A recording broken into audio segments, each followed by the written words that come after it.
Good morning, dear students. Today we'll start with a new chapter, gravitation.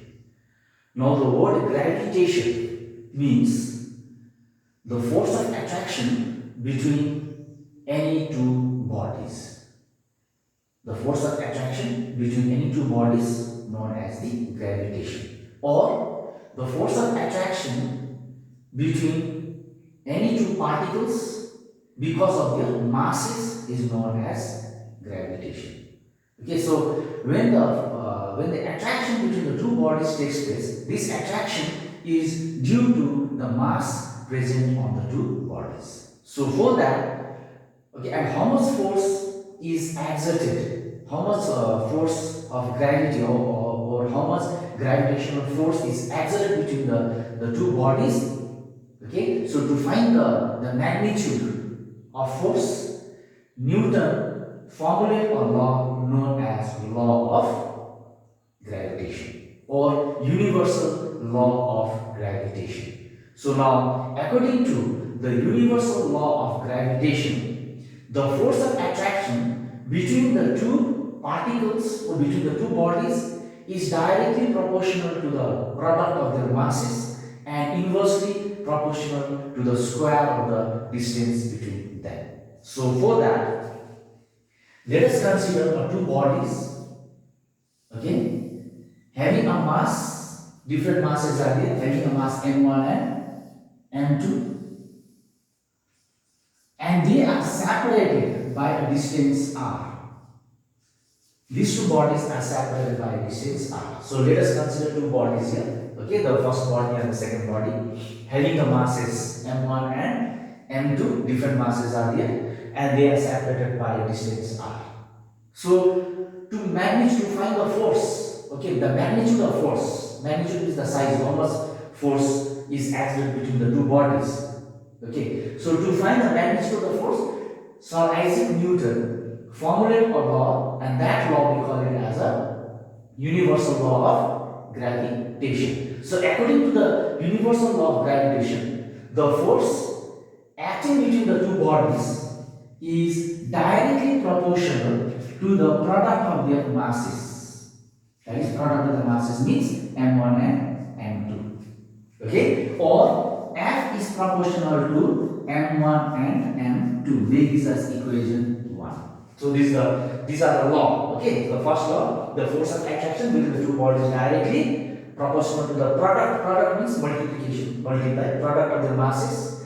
And other one is there, force is inversely proportional to the square of the distance between them.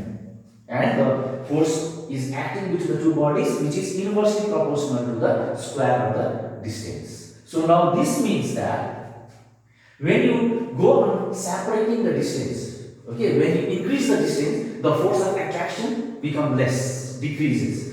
When you decrease the distance between the two bodies, when you bring the two bodies closer to each other, then the force of attraction will increase. So that is why the force of attraction is inversely proportional to the square of the distance. That means when you increase the distance here, okay, when you increase the distance, the force of attraction decreases. When you decrease the distance, the force of attraction increases. So make this as equation 2. Now combining equation 1 and 2, that means force is directly proportional to m1 and m2, okay, then into I'll do here 1 upon r square. So force is directly proportional to multiply this m1 m2 into 1 will be m1 m2 divided by r square. So the force of attraction between the two bodies is proportional to mass, that is the product of the masses divided by square of the distance. So therefore I can write here F is proportional to m1 m2 divided by r square. Make this as equation 3. Okay. Now the next point is here.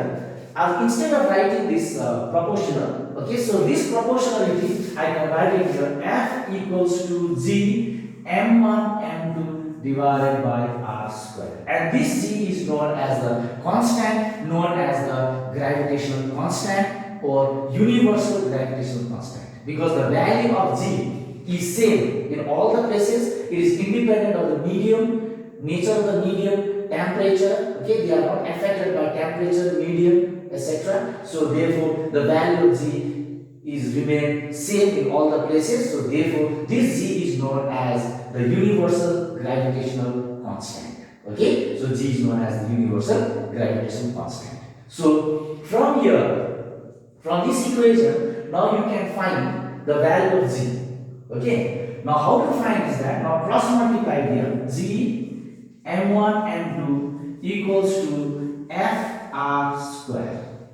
Then G equals to fr square divided by m1 m2. Okay, so gravitation constant equals to force into distance square divided by product of their masses. So from here you can calculate. Now let us find the unit and the value of gravitation constant. Now how to find?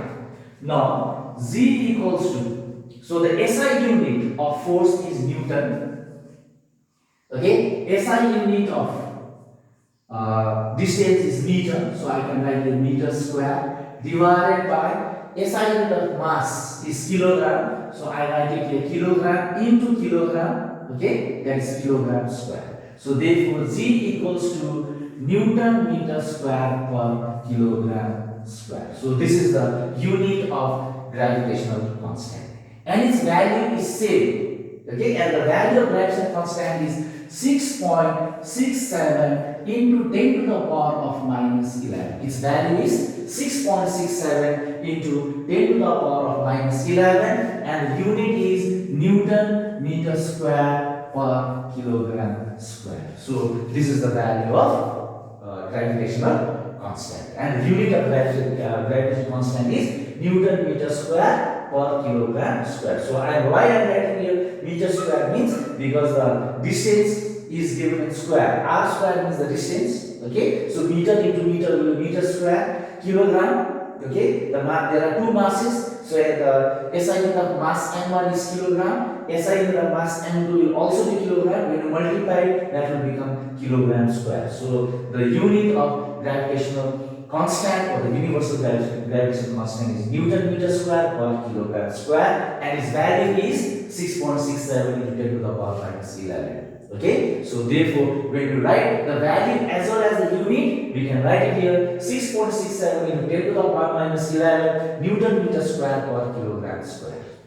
Now the important use of universal law. Okay, now what is the use of this universal or the Newton's law of gravitation? The Newton's law of gravitation is very important, okay, to find the motion of the planets around the sun, motion of the moon around the earth, as well as the motion of a freely falling body. So for this purpose, okay, the Newton formulated a law, okay, and to formulate a law, he also tried to find the magnitude of force, how much force is exerted between the two bodies, and always the in gravitation the force always acts between the two bodies, either the two bodies having the same masses or different mass. Thank you.